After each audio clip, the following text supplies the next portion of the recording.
here's why super hot girls are less likely to get married. In order for a marriage to last, you need to be incredible.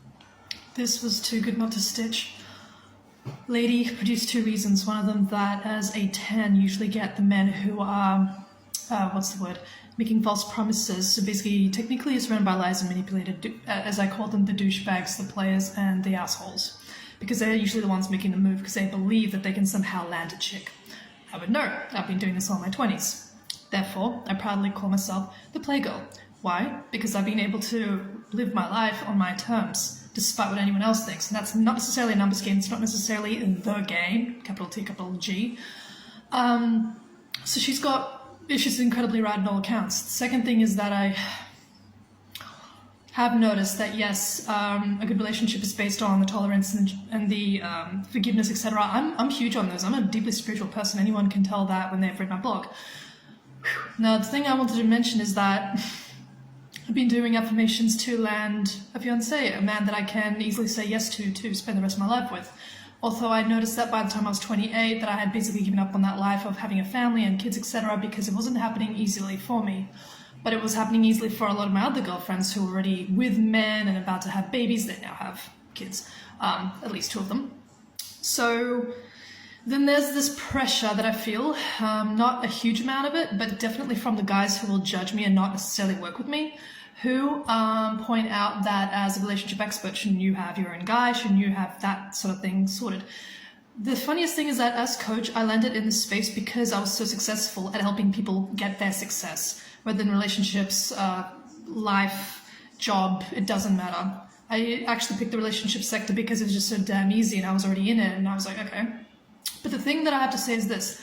As a 10, I can say for real that I have not experienced unconditional love from a guy.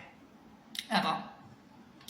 And as a 10, I can tell you that we are seen in a completely different way, socially speaking, to everyone else. And as a 10, if I land a 7 or a 5 or anything below my status, the guy develops an arrogance like, oh, look at this shit, look what I pulled off. So that stems from a reflection of how I see myself. So I would not say this is particularly true, but I would say this is a truth. And the other thing is that by affirming for a man, I know that I, A, don't really need one, and B,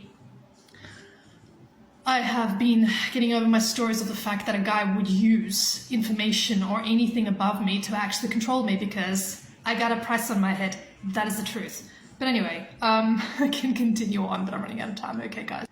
And I have to point out chicken leg because I'm sorry about it.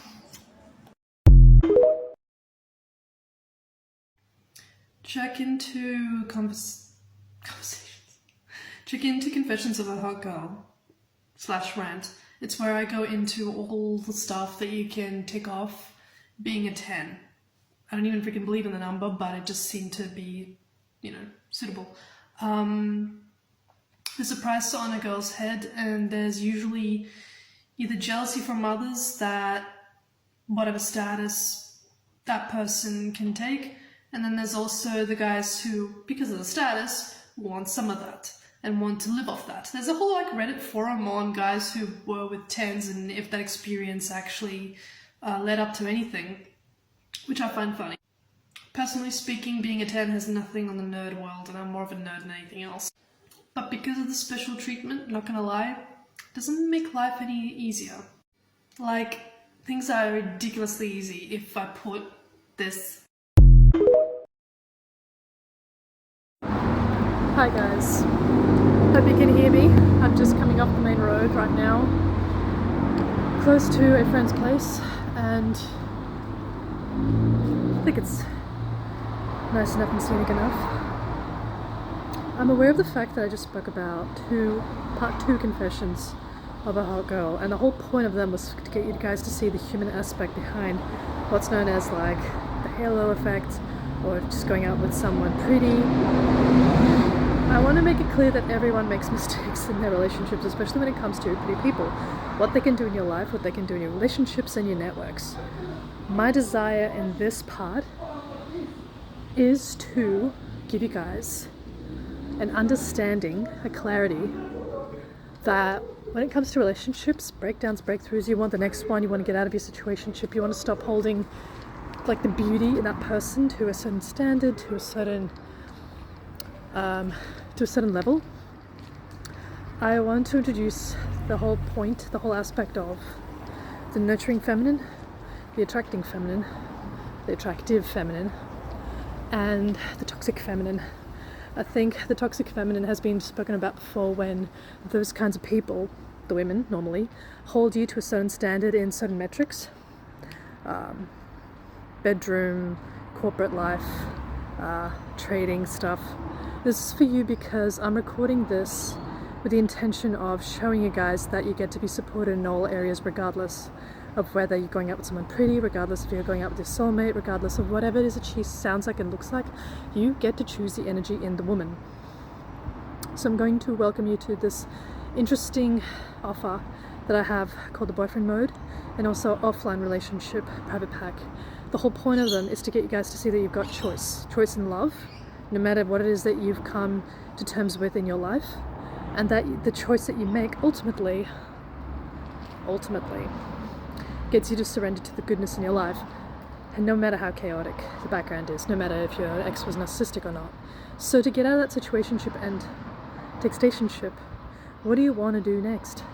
You want to plug into the fact that at the end of the day, it's about you and your desire, you and your boundaries, you and your structure of life. That brings in the nurturing feminine. Toxic feminine wants to take, and that is basically the riff that I wanted to make to tie up the strings of Confessions of a Hot Girl in part, this is the latest one, part 3. The ones that I used to make were during the pandemic with a lot of stuff that was on the plate before counselling came in, so you might wonder if there's a lot of peace and stability in this clip. There's a reason why.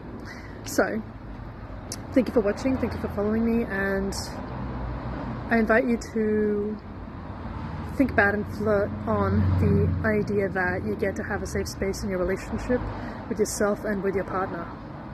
That mind-blowing space is available to you. So DM me for more questions. Thank you for following. My name's Annalie Collar.